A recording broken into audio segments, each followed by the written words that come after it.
Hey guys, kinggath here with another tutorial video for the Builder's Toolkit series. It may be confusing because I'm actually in the game right now. And the reason I'm doing that is because I want to demonstrate the importance of this next tutorial. So this tutorial is going to be about the step that I've called obstacle navcutting. Now, what obstacle navcutting is basically you put these essentially collision boxes onto a static object, and the game will path around them. So what I've done to demonstrate this is I've got this house model here. This is one of the ones you've seen in Sim Settlements. I've removed the furniture because I just want to keep it real simple for the demonstration. And now I've got two versions of the building. This is the building before I added the obstacle navcut. So I'm going to show you guys what happens, and we're going to go scientific here. We're going to use this little pad right here. We're going to start our NPC from there, and I'm going to show you, basically I set up a test building plan that's got the before and after navcuts, so I can show you what a difference those navcuts make in the AI pathing. So we're going to start by setting him on that little rock there, and we're going to just tell him to go into the center of his house here. And you'll see he makes a beeline right for the wall, and he's just going to kind of hang up on there, and eventually he will kind of teleport through, and it's very unimmersive and looks awful. There he goes. So now let's bring him back. Let's bring him back to his starting position. And now, for the sake of proving to you guys that I'm not cheating here, I'm going to do the upgrade right in front of you, and don't worry about that debug message up there. I am doing some testing for the next patch right now, and so he's going to go ahead and do his little teleport nonsense over here. We still have to wait for the normal time period, even though I don't have any of the transition animation markers in here. Essentially, it's just going to swap over, but it still takes the full amount of time. Yeah, let's keep that camera on. The whole point was to prove I'm not cheating here, but yeah, so this tutorial, after I show you this little demonstration, I am going to walk you through the steps to add those obstacle navcuts to your building so that you can enjoy better pathing as well. Now, this is different than nav meshing. Nav meshing is also a step. It's in the same PDF tutorial. There are so many nav mesh tutorials on YouTube already. I'm not going to cover that. I'd highly recommend the Skyrim ones from Dark Fox 127, and I will link one of those in the video below. Or I'm sorry, in the description below. Okay, so let's get our guy back to his little starting rock here. All right, there we go. For science, let's try and click around the same position. Oh, get out of here, Brahmin. And hopefully this Brahmin doesn't interfere with our pathing. But you can see already he's not going directly for the wall. Oh, of course. Oh, yeah, there we go. We're good, we're good. Okay, yeah, the Brahmin probably threw off his path. All right, and you'll see that he walked in between the post. He walked in between the center post. He basically doesn't run into anything. He will clip a little bit. Oop, and I just assigned him instead of... This is when you're testing these, you got to be careful that your plot isn't highlighted. Otherwise, you'll end up just reassigning them instead of actually getting on the move. But you'll see he walks around that center post. And comes out nicely. And now it's never perfect. This is just one part of the AI in the game. It doesn't have absolute perfect pathing, but it will be substantially better than what you saw of our first demonstration, where he just kind of dumbly walks through this wall. All right, so with that said, let's hop into the creation kit, and I can show you guys how to add this feature to your own buildings. All right, so now we're in the creation kit. I've already went ahead and loaded my plugin. You guys should know how to do that by now. And then the next step we usually do is go to the KGSim building stage, but instead we're going to go to KGSim obstacle navcut displays. And when you load up into this cell and zoom out, you're going to see that it has the same platform for catching those gravity enabled buildings that happen occasionally. And then it's also got these pink boxes everywhere. These pink boxes are those collision objects I was talking about that you're going to use to help with AI pathing. These things next to those are just size comparisons, so you can quickly see what size of pink box you're going to need, because these things, you should have an idea of how close your objects are to the ones over here. So what we're going to do next is come into our object window, and you're going to find the S call that you made in the first tutorial. So that would be, so the static was the last part we made, which is after you opened up your object in Navscope. But what we want to do is roll back a little bit, and we're going to use the S call that we created by combining all of our Lego pieces with that shortcut to create a static collection. So we're going to find that object. So I searched up mine already, and you're going to just drag it into the render window, and then you're going to hold the Z key and lift it up so you have some room to work. Now next thing we want to do is hit Alt plus U, and that's going to fragment our static collection. You want to say yes to that. It's basically we're turning this back into the pieces that we originally built with. So essentially you should be basically back toward the end of tutorial 1. And now I'm using the same building I just showed you in the video. This is actually an older version of the model that's actually in Sim Settlements. You'll see there's all these bizarre things attached to my surfaces. You don't have to worry about those. Those were from an old test that I was doing. So you shouldn't have anything weird like that. But you're going to have your model here. All of these, it should be all back into its original pieces. And the reason for that is that we're essentially going to create a new static collection that incorporates these pink collision boxes so that we can create a new static and replace the one we did before. So now that we've got this in here, essentially all we need to do is to start, we want to cover up the walls. So a standard size wall uses this one, as we can see with there. So we can just hit Control C, come near here, hit Control V, and then we've got our box. Now, you're going to want to, you should have the steps down from playing in the first tutorial about how to manipulate these. So I'm only going to show you some specific placement and not the actual shortcuts. So in particular with these, you want to make sure that they dip below the alignment helper. And that way they'll cut into the nav mesh that is in the game already. And what the nav mesh is you'll see it in the text tutorial, and there's also tutorials online which I will link you to. But it's essentially this pink mesh that covers everything, and the NPCs use it to figure out where they should walk. And essentially what we're doing is we're cutting into it and telling them that, hey, if you run into one of these things, don't try and path through it, go around it instead.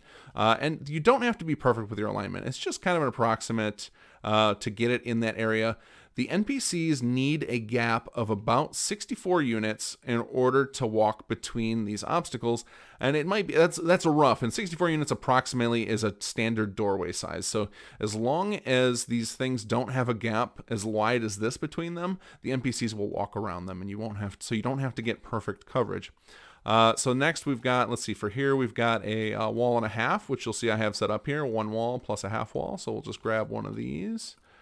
And you're going to essentially just do, to start, it's easiest to just use the same steps you did for moving your Legos around, things you've learned so far in the creation kit. Don't worry about all the shortcuts I'm using. That type of stuff you can learn in the text tutorials. There's a hotkey reference that will show you all the things I'm doing.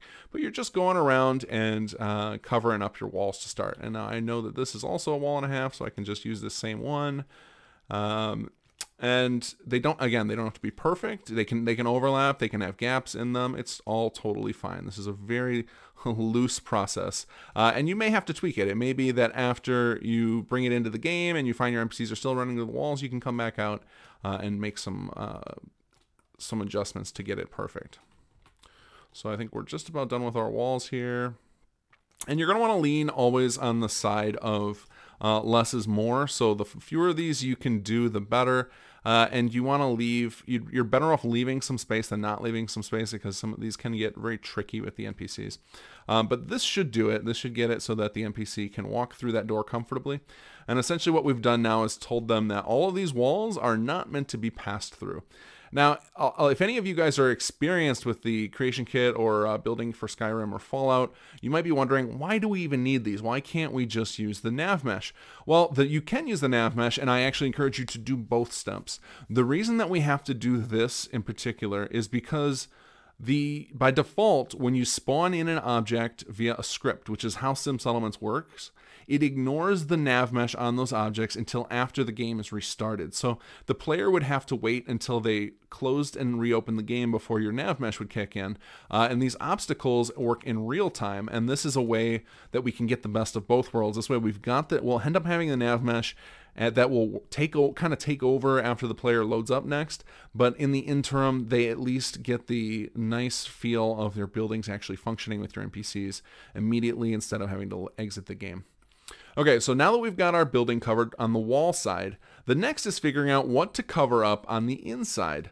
Now, generally, you can ignore things that are up against walls. So in this case, we don't have to worry about this shelf, this chest, we don't have to worry about this desk.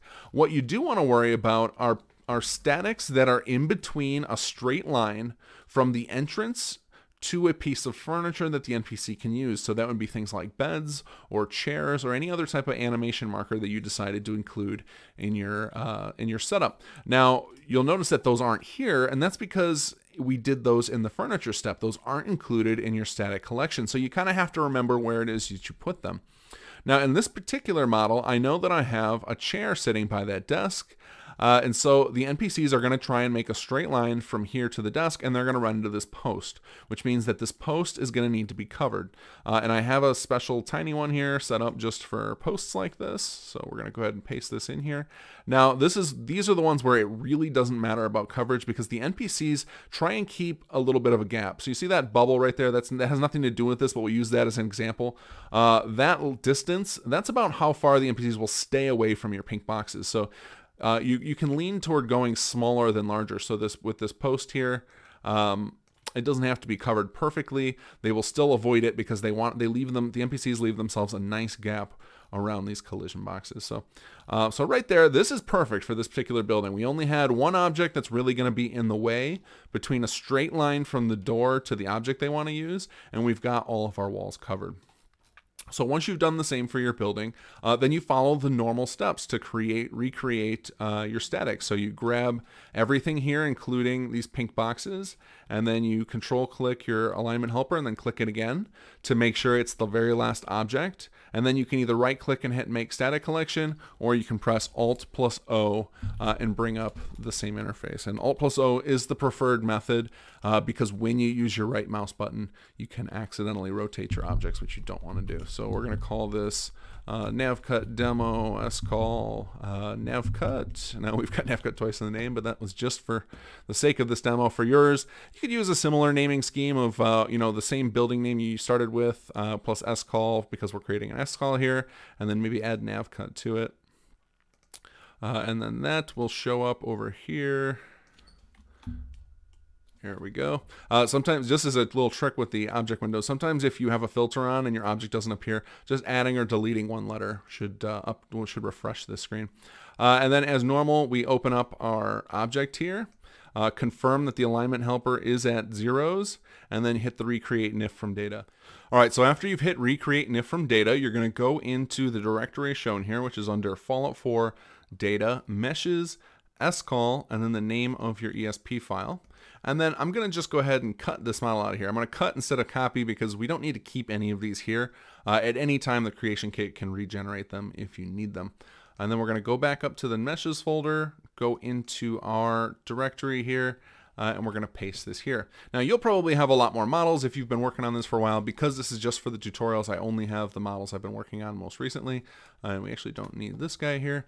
So what you'll want to do then is find the model that you just added your navcuts to. Because you need this name. Basically what we're going to do is take our old one, the one that didn't have the navcuts, and we're going to copy the name. So I'm going to Control C, and we're going to rename this guy with backup in the name. And then we're going to steal that. So we're stealing the old name and giving it to our new model that has the navcuts built in. And what this will do is this will automatically update our static record, which house SF07.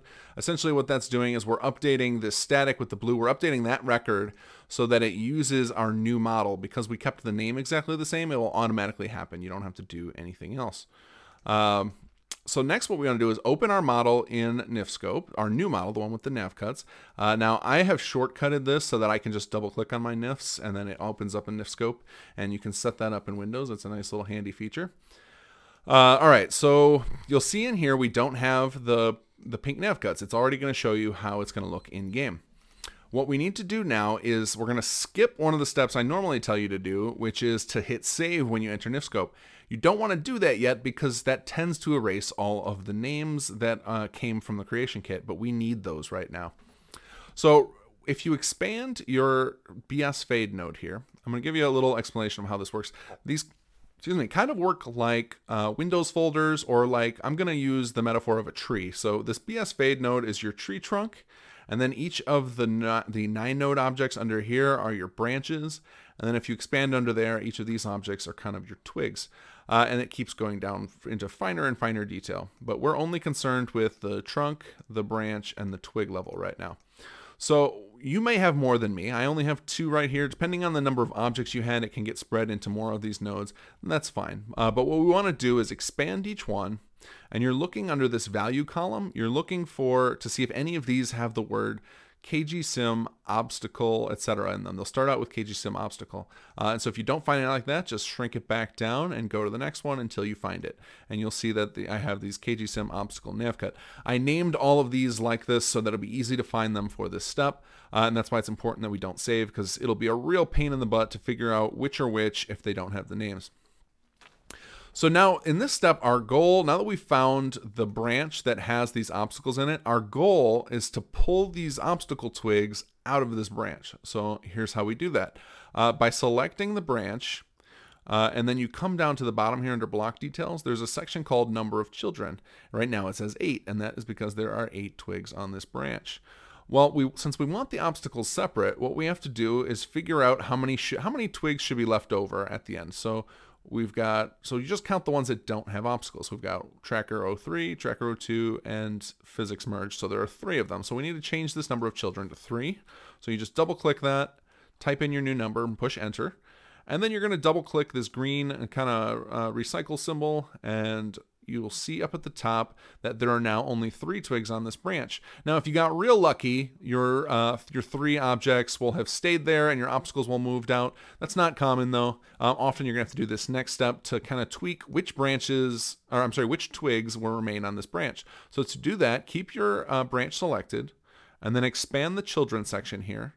And then you'll see down here that the numbers here, these are the ID numbers of the nodes, match up with the nodes you see up here. So we've got 65 as the first child, and then up top here we've got a 65 as the first twig, and 68, 68, 71, 71, etc. So what we want to do is just change these numbers. So you double click on them and it'll let you type in a new number. And the number you're going to type in are the non-obstacle, I keep saying obstacle, non-obstacle numbers. So down here, we look at this value. We've got a tracker 03. That's one of our non-obstacles. So we go across and we look in and see it has the ID number of 77. So we type in 77 here and push enter. And it'll shift that tracker node up there that had the node 77 into the twig, because that's what we just updated its children. So we continue doing that for the others. So this 68 is an obstacle, so we don't want that in there, but we do want this tracker 002 there. So we'll change that over to an 80. And now again, if for some reason any of your non-obstacle nodes were already there as a child, you can skip them, you can leave them, because the goal is to get the non-obstacle twigs into this branch as a child. So you can do whatever you need to do. If some of them are already done for you, great. If they're not, then you type in their numbers here. So this 71 is an obstacle. We want to swap that for a non-obstacle, which is this physics merge. So that's number 85. And so I know this is definitely one of the more confusing steps. I know I get asked about this from most people who join us on the Discord server looking for help with the toolkit. And it's fairly self-explanatory, I think, once you've done it a few times. Like, it will click one of these times, just like the nav mesh will for you. A lot of these steps, you got to just go through them a few times and it'll all kind of click. But the idea is we're separating out these kgsim obstacles out so that they're not part of this branch that they started on. So now that we've done that, we've separated those out, we can close this branch, we're done with it. And now what we need to do is we can't have these guys hanging out here loose. Everything needs to be part of this BS fade node. Everything needs to come off of this tree trunk, otherwise you're going to end up with problems. So essentially we do the opposite of what we did before. So instead of removing children on the fade node, we're going to add children. So right now we've got 2, which corresponds to the 2 objects here, because it doesn't count. There are certain ones it won't count, BSX flags, CPA, there's a few random ones it won't count. You'll be able to tell which ones it's counting, because they almost always will start out with the word 9 node. So we've got 2 here. We need to add space for 5 more. We need to add space for however many obstacles you have. You may have more than 5. In this case, I have 5. So you just count the number of obstacles you've got, and then go to your BS fade node, double click on the number of children, and increase it by the number of obstacles you have. So we have 5 nodes plus the 2 children that were already there, so we need a 7. Push OK, and then double click that green recycle icon, and then expand the children down here. And you'll notice that we now have 5 empty children where we can just double click the word none and start typing in the numbers of these obstacle nodes. So I did 74. Now the next one is number 82. And then 65. And you just do that for each of these. And there you go. So now if you were to shrink the BS fade node, there should be nothing left. If you find after you shrink it, there's still stuff hanging out there, then you missed a step and you might want to go back through. So now that we know our nodes are all set up correctly, we can save this guy. Oh, and of course, NIF crash. That's fantastic. That is not common. That will not happen for you guys often. But this is why we keep backups of things. And in this case, it won't actually have destroyed our file. We'll just have to do that over again. So I will double check and make sure that I didn't do anything wrong in case I need to update the tutorial. But otherwise, you would just hit save, and then it would warn you about the names. Hit OK, and that's totally fine. Let's bring up our building stage. I already had closed the navcut displays off camera while I was tweaking around with something. Oh, and there's something left there I can't show you because it's it would be a sneak preview for something I'm working on. But we'll just put this in here just to show you if you have something in here and you push the F4 key, you're gonna get you get to see the collision boxes, and you'll notice now that I have these black collision boxes on the model. Those black boxes are your nav cuts. So if you bring this in here and you don't see those black boxes, it probably didn't work. And you may have to close the creation kit and reopen it to register the changes you did to your model.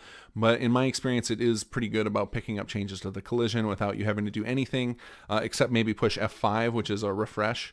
And then the F4, and sometimes with F4 you have to push it twice before the collision comes up. I don't know why that is. It's just a quirk with the creation kit. So bring it in here, push F4, and make sure you can see the black outlines for your collision box.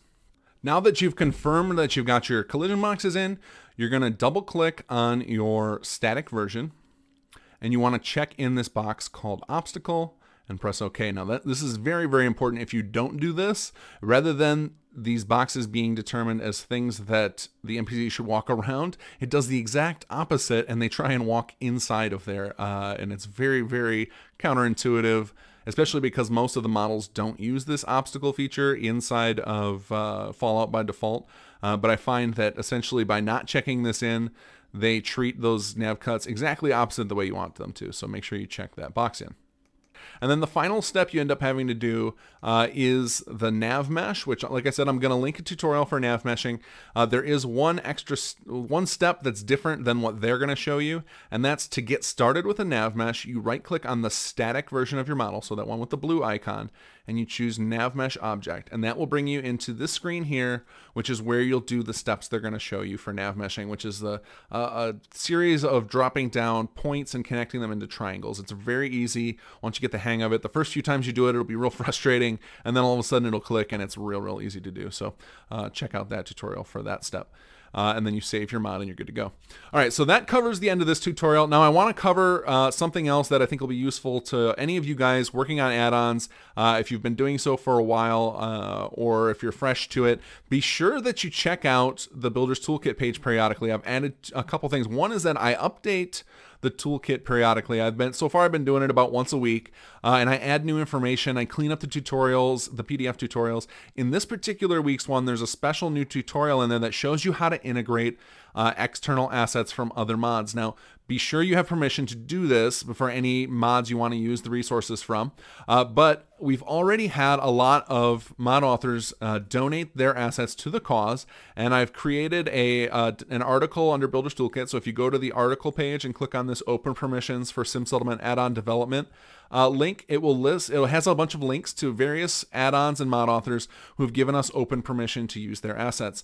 So your Lego box has just expanded substantially. You've got a whole ton of new, I mean, literally thousands of new assets to work with. So if you're interested in any of those, check this out and check out the new tutorial in the Builder's Toolkit. And anytime I update the toolkit, there is a document at the top level of it that says new in this version, and it will outline how you get access to the changes that I've made. All right, guys, I hope I'm doing well in these tutorials. Keep me posted on anything else that you'd like me to cover on these. I'm going to continue to release more of them to cover more in-depth stuff, but I think for the most part, the 3 tutorials I've done so far are enough to get you through the hard parts, and then the rest of it is just variations on what I've already posted. So I think that's it. All right, guys, enjoy the mod, enjoy the toolkit, continue working on your add-ons. I'm loving seeing the ones that have been released so far. And if you get stuck and you need help, definitely hop over to this Builders Toolkit page and request an invite to our Discord server. We've got tons of mod authors hanging out, and we're happy to help you guys through.